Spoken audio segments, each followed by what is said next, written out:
皆さん、ハロー、マサトです。久美子です。今回もカナダの世界遺産カナディアンロッキーからお届けしてまいります。今私たちがいるのはカルガリーエアポート YYC。そうです。カナディアンロッキー観光の玄関口カルガリー空港の今国際線ターミナルに来ています。今日は日本に帰る日です。ね、で、今日は、このフライト日本までの直行便の様子をお届けしていこうと思います。ウエストジェットの、このカルガリーから成田空港までの直行便、日本から来る方にとっては帰りの便になっちゃいますが、ウエストジェットカルガリーから日本行きの唯一の直行便の様子をお届けしていこうと思います。それではレッツゴー。で、この今国際線ターミナルにいるんですけども、カルガリー空港って今こっち側が国際線よね。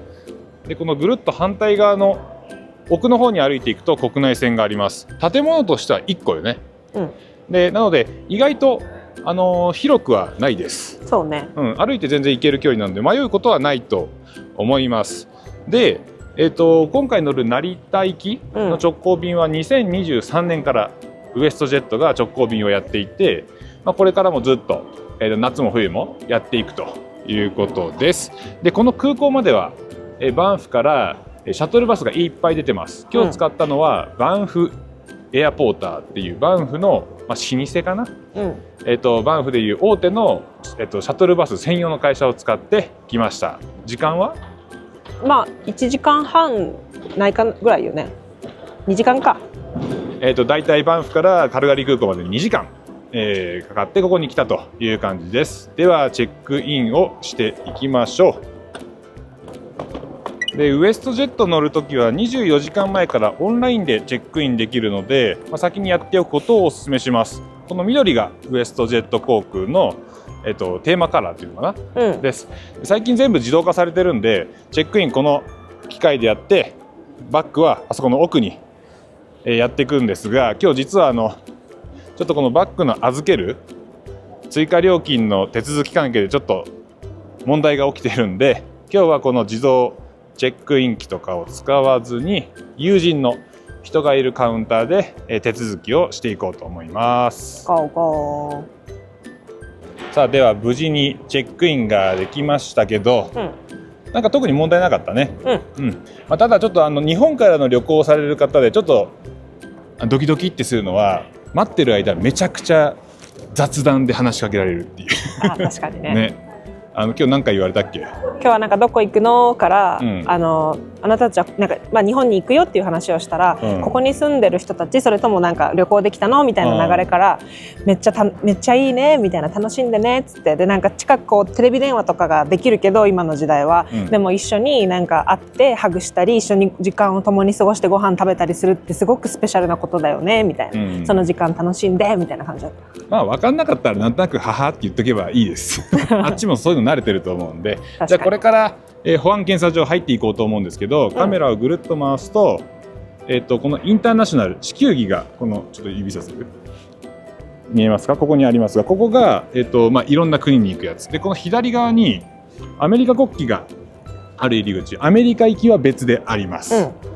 で、本来であればここで自動でバッグを預けて行くという感じになるんですけど、そうやね。だからこの保安検査場もあるから、やっぱ2時間以上前には国内線関係なく来た方が空港に到着するようにするといいと思います。で、このカルガリー空港、今この周りいろいろあるんですけど、お店が全くと言っていいほどありません。なので外側はないね、本当に。だから空港到着したらさっさと保安検査場の中に入るようにしてください。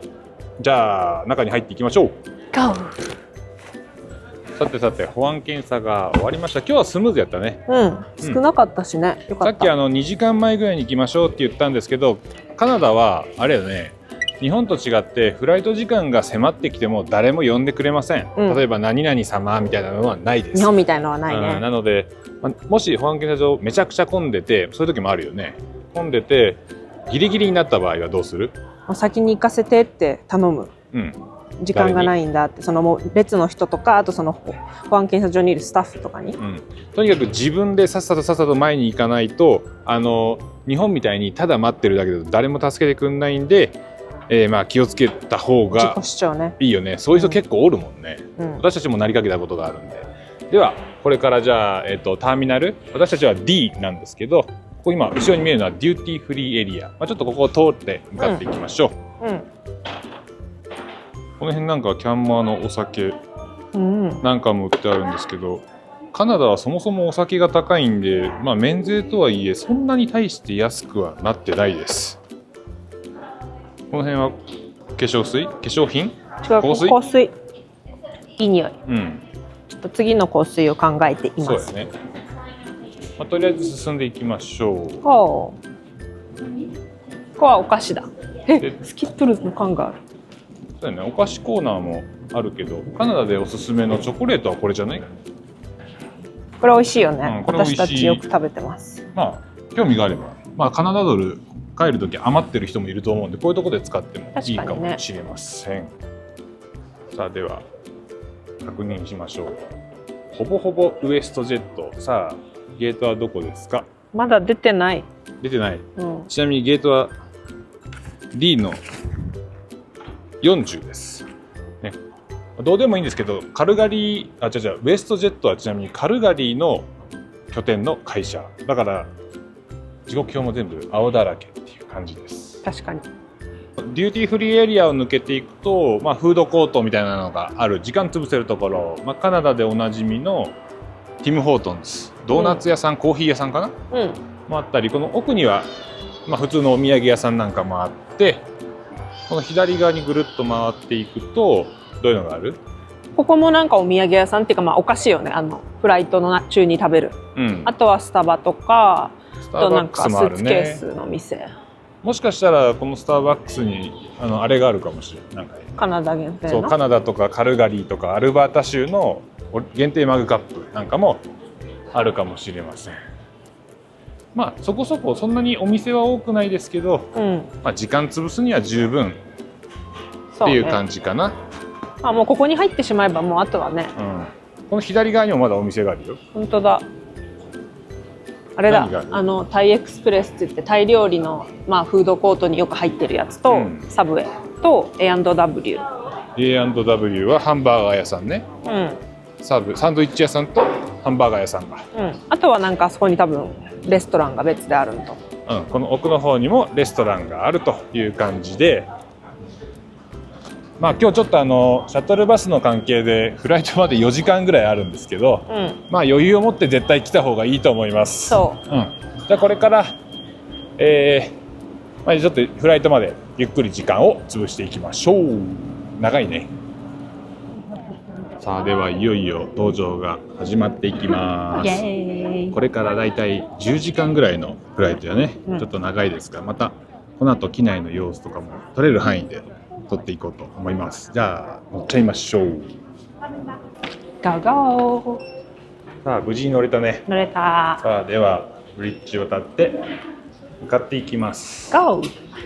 I'm so excited! Excited! イエーイ。今日乗る飛行機はボーイングの787です。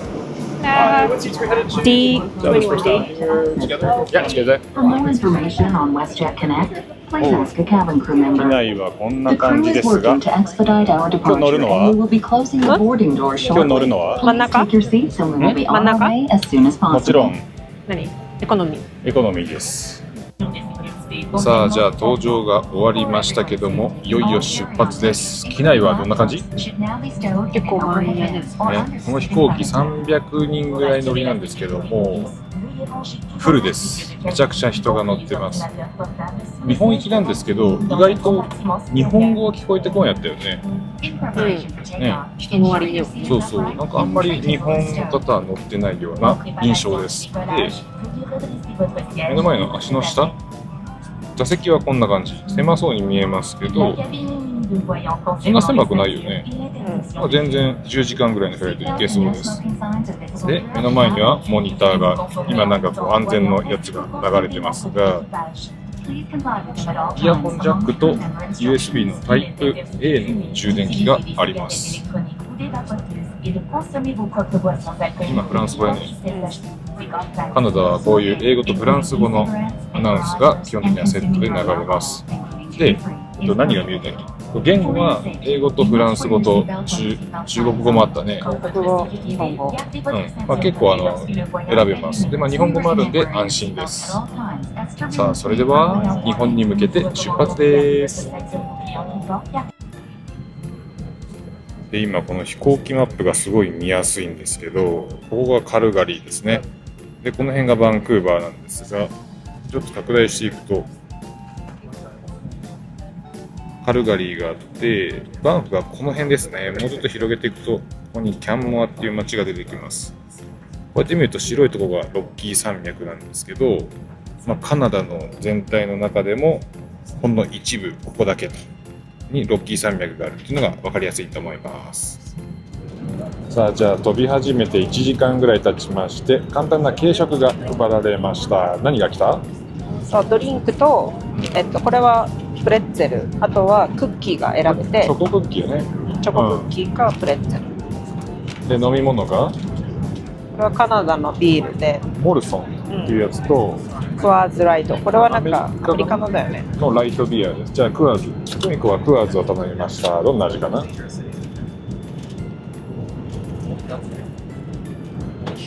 ライトなだけあってさっぱり。じゃあ私はモルソン頼みました。いただきます。久しぶりじゃない？ラガービールです。どっちもラガーだよね、多分。で、おそらくですけど、こうやって頼んだ後に、ちょっと食べて、ここから多分ご飯が出てくると思います。またじゃあご飯が来たら紹介していきましょう。何してるんですか？モニターでできるゴルフをやってます。意外となんか昔のプレステみたいな画質なんですけど、意外と面白くて、よく外れる。でもしかもベストショットじゃん。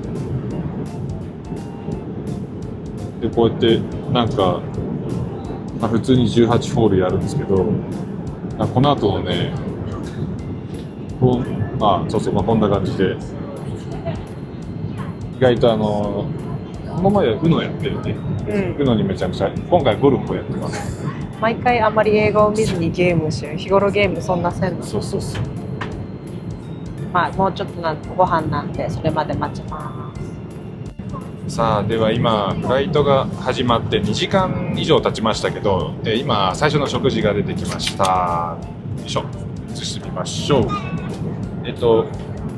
久美子が頼んだのはセサミビーフってごまとタレ味のまだ食べてないけど和風かな、っていうのと私はロゼパスタ。そう、ロゼパスタっていう、これ何マカロニじゃない、なんかこういうトマトベースかな。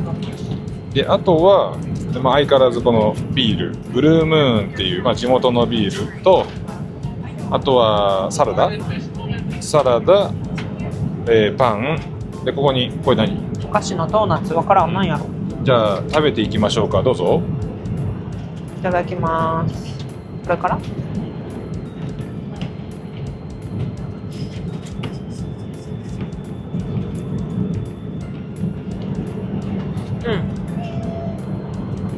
肉も柔らかいし、味も濃いめ。美味しい。パクパク食べれそう。じゃあ私はこのロゼパスタをいただきます。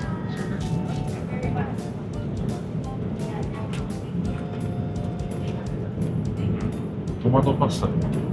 パスタただの。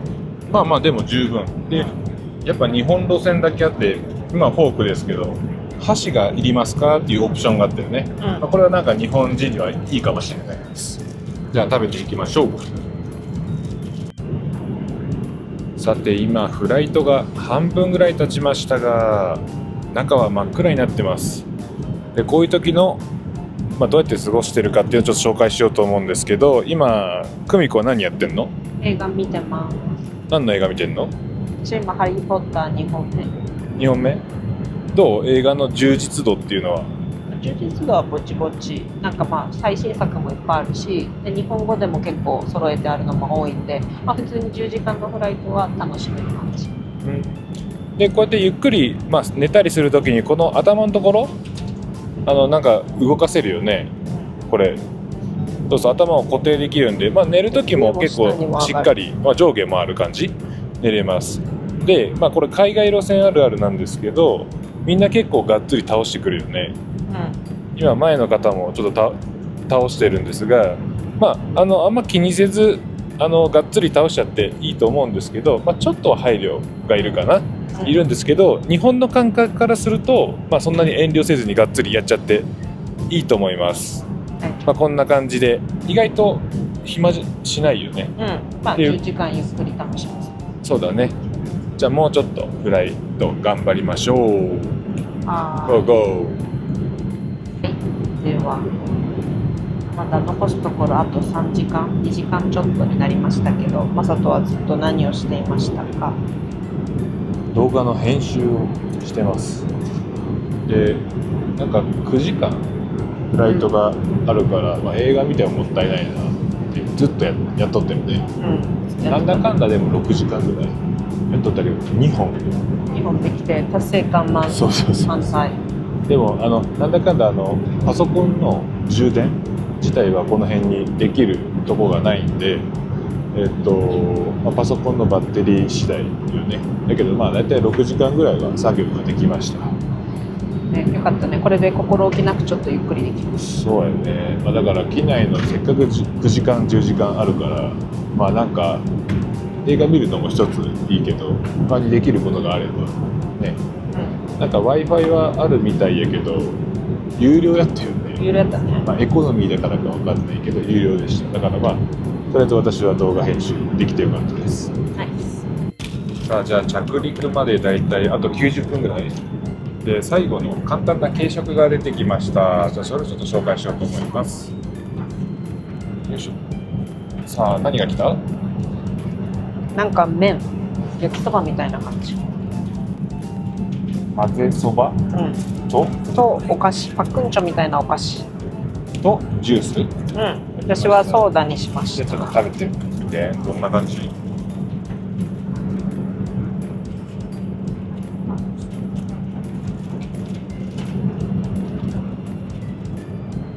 なんか何味なんかよくわからん。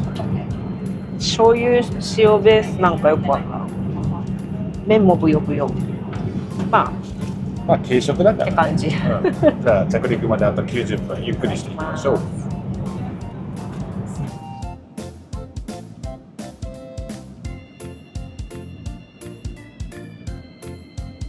本日はウエストジェット航空をご利用いただきまして誠にありがとうございました。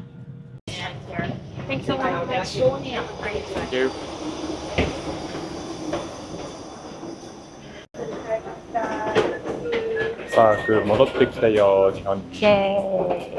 ただいま。どんな？なんかいきなりちょっと蒸し暑さを感じる。なんか気温が19度ぐらいだからバンフとは20度以上違うね。じゃあこれから入国の手続きとか荷物取ったりそうだねしましょう。さあ、日本といえばこれじゃないく。本当ね。ウェルカムジャパンマリオ。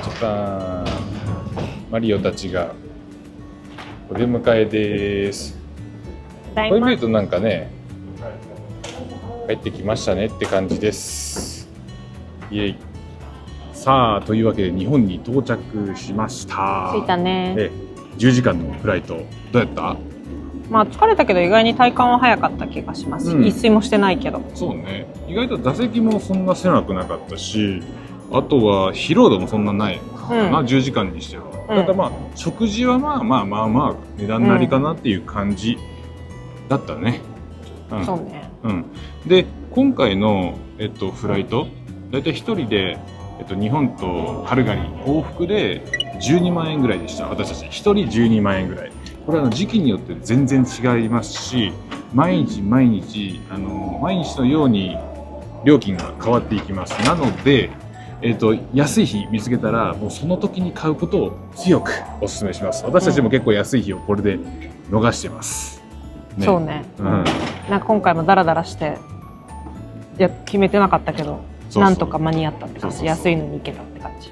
で、今回の動画では、カルガリーから日本の成田空港までの直行便、ウエストジェットの直行便の様子をお届けしていきました。カナディアンロッキー観光される方の、参考になると思います。ちなみにやっぱりね、直行便はいい。